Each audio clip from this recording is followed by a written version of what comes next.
China has become the world's largest auto exporter. Chinese automakers are going to come here eventually, and they're going to do it regardless of if there's a tariff or not. BYD, the Chinese giant taking on Tesla. Imagine a world where Tesla is not the king of electric vehicles. A world where another company, led by an unassuming but brilliant entrepreneur, takes the lead in the EV revolution. Sounds unlikely, right? But that world is already here. Meet Wang Chuanfu, the founder of BYD, a company that not only challenged Tesla, but surpassed it in global EV sales. How did an engineer from a modest background in China manage to shake Tesla's dominance and disrupt the entire industry? Tesla, for years, was considered untouchable. Its electric cars set the standard. Its battery technology was ahead of the curve, and Elon Musk's vision made it the face of sustainable transportation. But while the world fixated on Tesla, Wang Chuanfu was quietly building something even more powerful. BYD's rise was not an overnight success. It was a calculated, strategic move that spanned decades. From its origins as a battery manufacturer to becoming the world's top EV producer, BYD took on Tesla at its own game and won. But this wasn't just about cars. It was about revolutionizing how electric vehicles are made, powered, and sold. And most importantly, it was about changing the future of transportation forever. So how did Wang Chuanfu and BYD shake Tesla and the entire EV industry? Wang Chuanfu was never meant to change the world.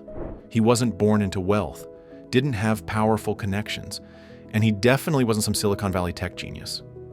No, he grew up in one of China's poorest regions.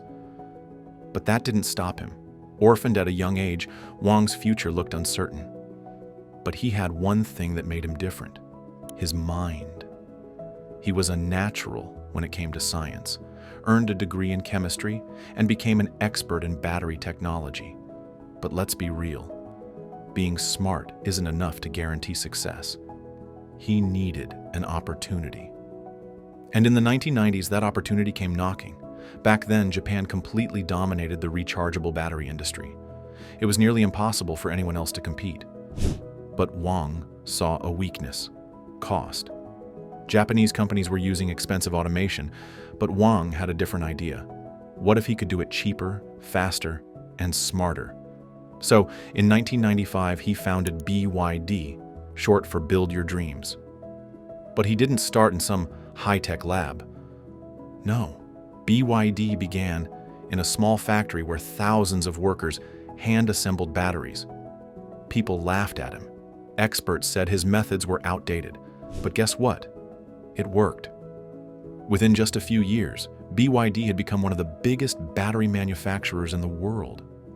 That alone would have been an incredible success story. But Wang wasn't done. While the world was still obsessed with gasoline cars, he saw the bigger picture. Batteries weren't just for phones and laptops. They could power something much bigger: cars. At the time, the idea of electric cars was basically a joke. Nobody took them seriously. But Wang was about to prove everyone wrong. His next move would put him head-to-head with Tesla, and the battle for the EV industry was just getting started. BYD could have stayed in its lane as a battery giant. After all, it was already dominating the mobile phone industry.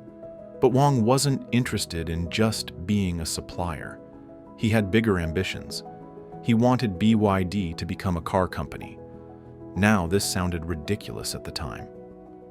In the early 2000s, China's auto industry was all about gasoline cars. The big names: Toyota, Volkswagen, General Motors. They ruled the market. But Wang saw an opening. The future wasn't gas, it was electric. So in 2003, while most of the world still thought EVs were impractical, BYD made a bold move. It bought a struggling Chinese car company. There was just one problem. BYD had zero experience making cars, no reputation, no blueprint for success. But it did have something Tesla didn't: batteries. While Elon Musk was still scrambling to secure a steady battery supply for Tesla, Wang Chuanfu had complete control over his own. And that That would be BYD's biggest advantage. Then came BYD's first major electric car, the F3DM Hybrid, launched in 2008, the same year Tesla introduced its first roadster. Now, the F3DM wasn't flashy like a Tesla, but here's the thing. It was affordable and practical for the average driver. Little by little, BYD wasn't just building cars. It was building a market. Then, in 2011, BYD made a game-changing move. Instead of just selling electric cars to consumers, it started producing electric buses and taxis, electrifying entire transportation networks. While Tesla was busy perfecting high-performance luxury sedans, BYD was making sure entire cities ran on electricity. At the time, the world wasn't paying attention. But Tesla was about to face the competition it never saw coming.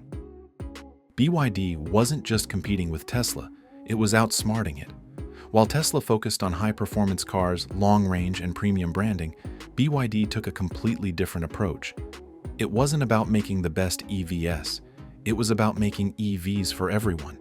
And at the heart of BYD's strategy, something Tesla didn't have: the Blade battery. For years, the biggest challenge in the EV industry wasn't just building electric cars. It was making them safe and affordable. Traditional lithium-ion batteries had a serious problem. They could overheat, and in some cases, even catch fire. Now, Tesla's battery tech was impressive, but it still relied on a design that had safety risks. Then, in 2020, BYD changed everything. It introduced the Blade battery, a breakthrough that wasn't just safer, but also cheaper and longer lasting. Unlike conventional batteries, the Blade battery didn't overheat, didn't catch fire, and could handle extreme conditions. In safety tests, it was punctured, crushed, even set on fire, but it refused to explode. This question mark was a game changer. While Tesla was focused on bigger, more expensive battery packs, BYD was making EVs safer and more affordable for everyday drivers. The result? BYD could build cars cheaper than Tesla without cutting corners on reliability. But Wang Chuanfu wasn't done. Unlike Tesla, which relied on suppliers for parts, BYD controlled everything. From mining lithium to making batteries to assembling cars, BYD owned the entire supply chain. And that gave it a massive cost advantage. While the rest of the world struggled with supply chain shortages, BYD kept rolling, scaling production faster than anyone else. And while Tesla was busy fighting for market share in the US and Europe, BYD was looking at the entire world.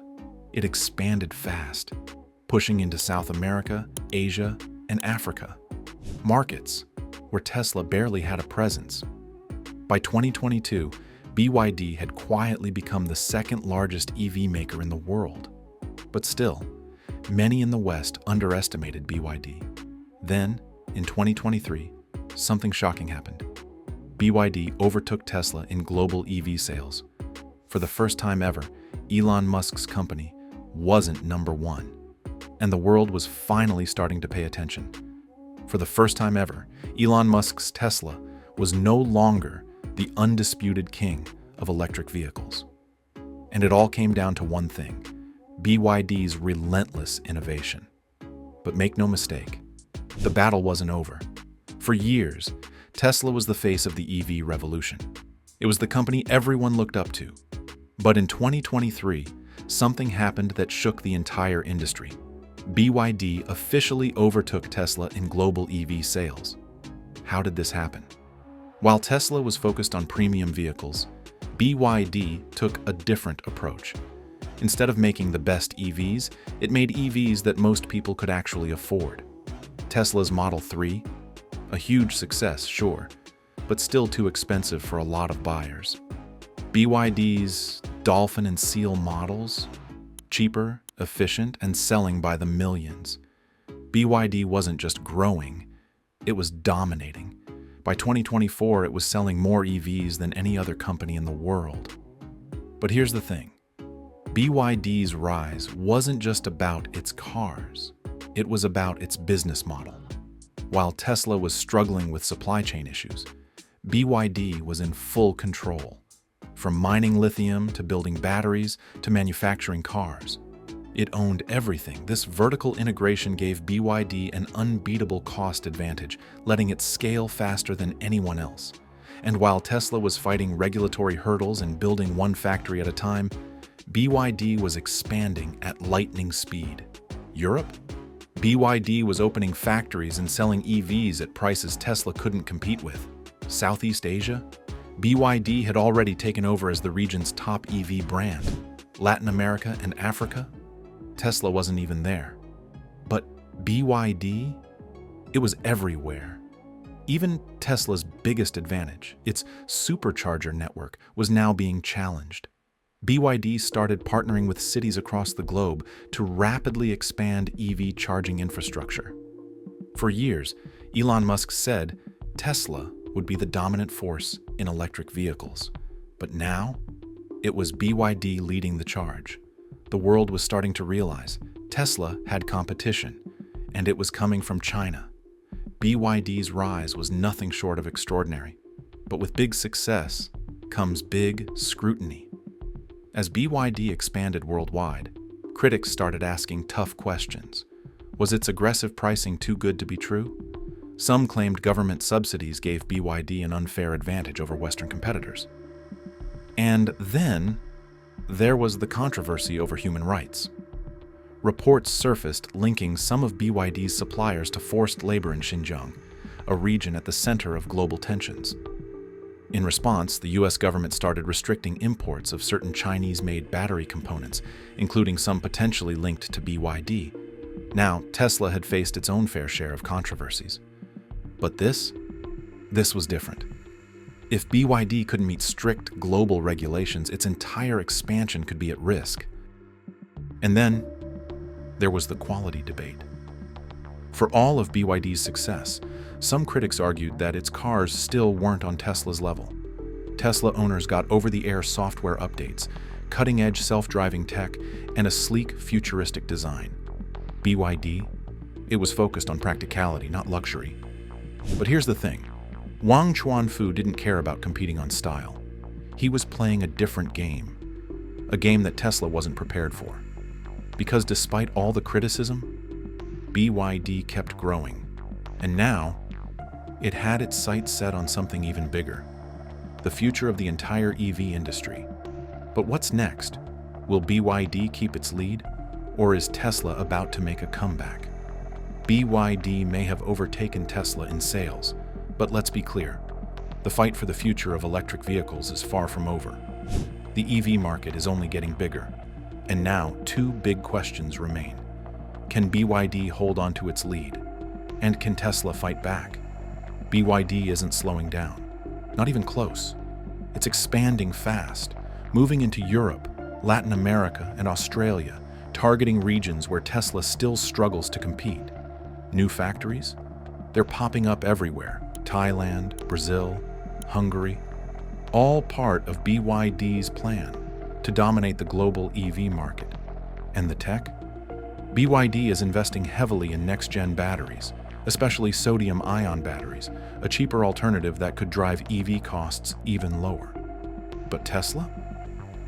It's not going down without a fight. Elon Musk has already slashed prices to make Tesla's cars more affordable, directly taking on BYD's biggest strength. And now, Tesla is pushing ahead with its next big move, a $25,000 EV designed to win back the mass market. And then, there's autonomy. While BYD is focused on scaling production, Tesla is going all in on full self-driving, FSD. If Musk actually delivers on his promise of a fully autonomous car, it could change everything overnight. But here's the real question. Is this just a two-horse race? Or is something even bigger coming? Every year, new challengers are entering the game. Companies like XPeng, NIO, and Rivian are developing cutting-edge tech that could shift the entire industry again. And what about Apple? Will it finally step in and shake things up? For now, one thing is clear. Tesla isn't the untouchable giant it once was. Wang Chuanfu and BYD, they've changed the game forever. And the battle for the future of transportation? It's only just beginning.